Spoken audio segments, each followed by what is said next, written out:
I always find it interesting how, you have to be reminded of shit that you already know. And like, this just happened to me somewhat recently. I just wrote like a quick line that just says, make the action the goal, not the outcome.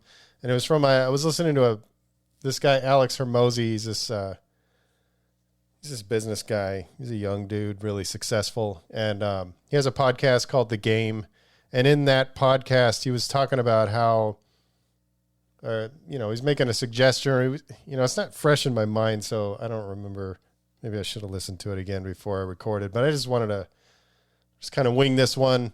And basically what he was talking about is disconnecting from the outcome and making, when you set goals, even small goals, it doesn't have to be these big goals, like any goals, to disconnect from the outcome and make the action the goal. So the actions that are going to lead to the potential outcome. But what's interesting is when you really think about the outcome, most of the time it's out of your control. Like you can control all of the actions that you can do, but you may not actually achieve what you're setting out to achieve, or it may end up being something slightly different or completely different than what you originally intended. And so that just got me thinking about all these times that I do use that, but I get inside my own head a lot, and I forget to make the action the goal. And so I wanted to give some examples on ways that I find making the action the goal to be very helpful and being the thing that really moves me forward. So we can just start talking about graffiti. And I've talked about wabi sabi and things like that, and those, and then stoicism and using Stoic philosophy and thinking about Stoic philosophy when I'm going about painting. And I find that really helpful because when I set out to paint something and I'm hyper focused on what I want it to end up like, a lot of times those are the least fun experiences that I have. And it's those times when I disconnect from the outcome and just make the action the goal, which is go and paint and have a good time. Of course, I pick my colors ahead of time and I do all these kind of things. But when I just go and just let it happen, most of the time, those are the most fun sessions. And a lot of times they're the best pieces. I can think back all the way back to the 90s when I would just let it go and just paint and just make painting the goal, and whatever happens. Those are the best pieces and the best memories, because I'm not sitting there like focused on, I really want it to come out like this. And this is what I remember the worst, I think probably my least favorite session ever was I got asked to paint this box truck that was outside of a graph shop in Pedro called Bad Habits. And Vu invited me to paint there. And so I was really excited because it was cool to paint a box truck. But I really set I remember this really well, even though it was some years ago, but I was really focused on the outcome and I really wanted it to come out a certain way.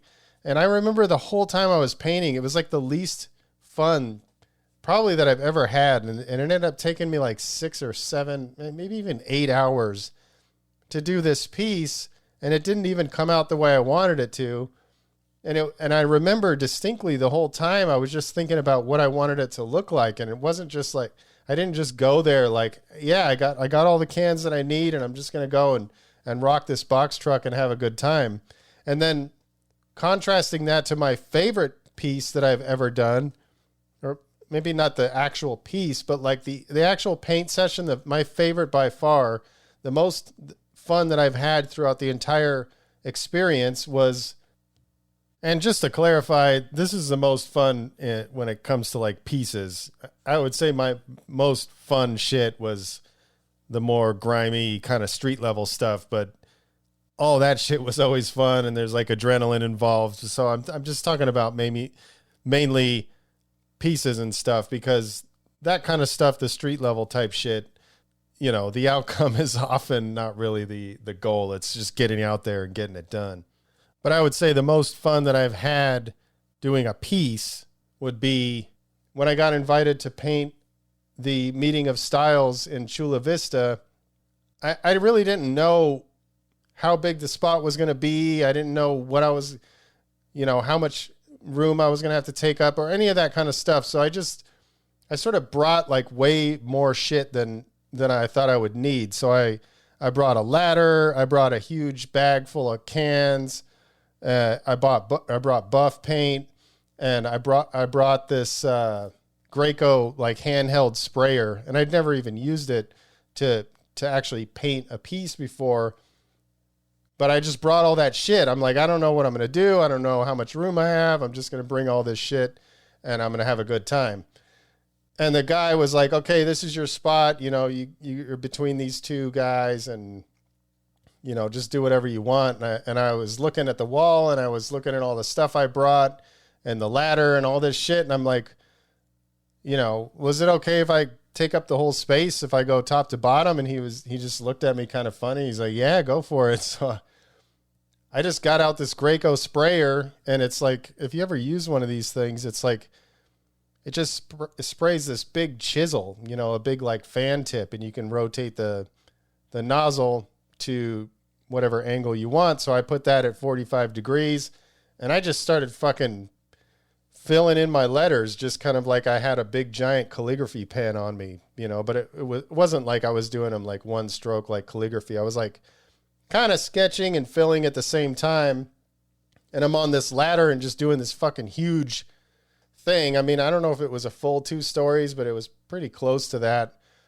And I don't know, about as wide. I think it was a good square, maybe close to 2 stories high and about the same width.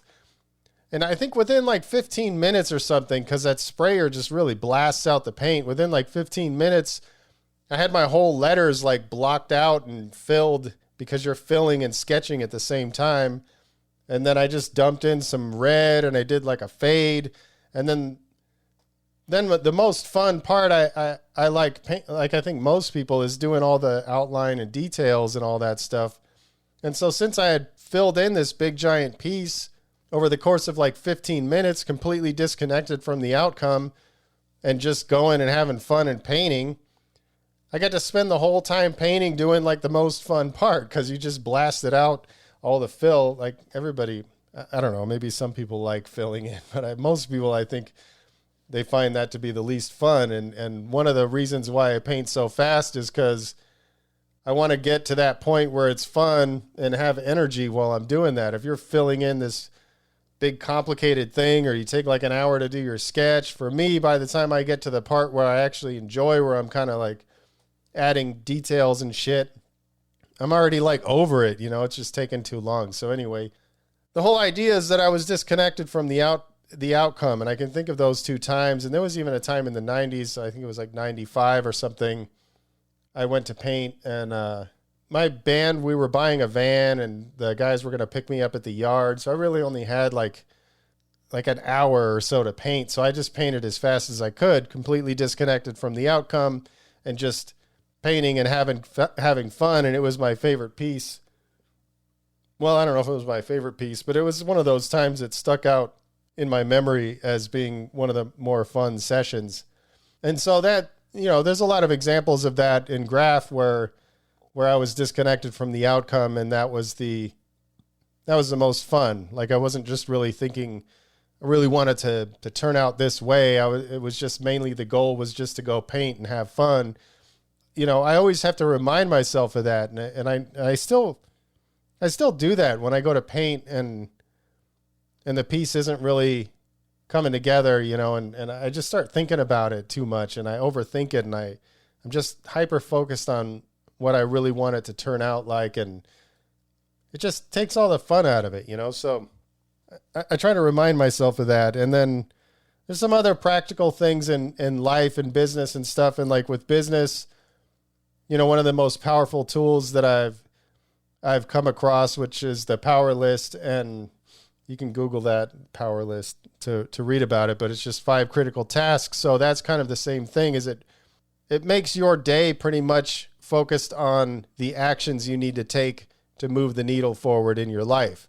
So I get these 5 critical tasks done, then I won the day, so it's not about, you're not sitting there focused on winning the day. You're focusing on getting these 5 tasks out of the way, or I don't know if out of the way is a good way to phrase it, but you're focused on getting these 5 critical tasks done. And then at the end of that, you know, you had a good day, you won. I would suggest reading more about it if you're interested in that. And then even in health kind of things, I could remember a long time ago, you know, when I was unhealthy and I felt like I was always on this like weight loss journey, you know, like every day it was like, oh, I really got to lose this weight, you know, because I was carrying around too much weight, and it was fucking with me like it does. I mean, it fucks with you, you know, mentally, physically, just didn't feel good. It creates depression, all that shit you're putting in your body.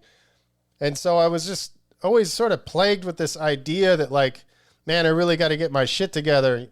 And I was just hyper focused on that outcome of being in good shape and being healthy, and then having this goal of a specific weight, you know? So I'd always get on the scale and weigh myself all the time. And it wasn't until I completely just said, you know what, like, fuck all that shit. Like, I don't want to measure. And I know there's something to be said about measuring things. And I believe in that phrase, what gets measured gets improved, or I think that's the phrase.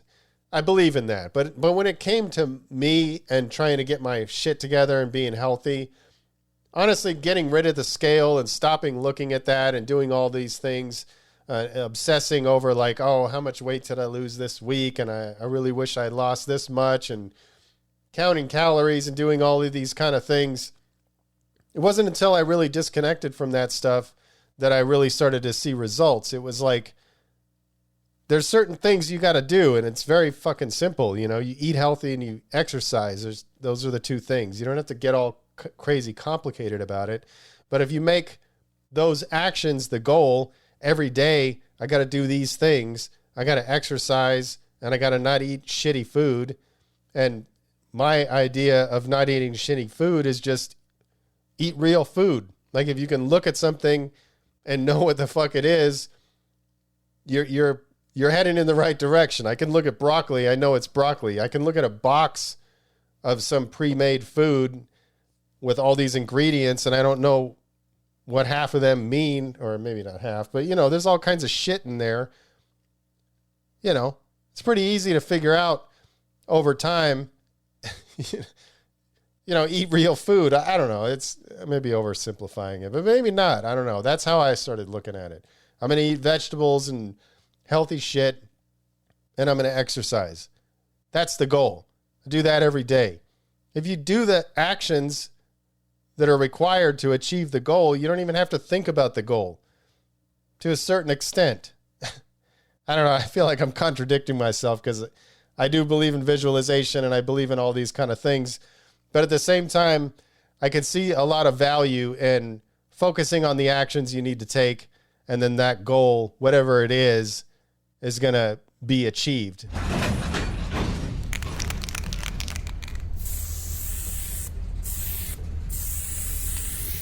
All right. Good. Appreciate each and every one of you guys who are supporting the cause and continue to spread the love. And yeah, stay up.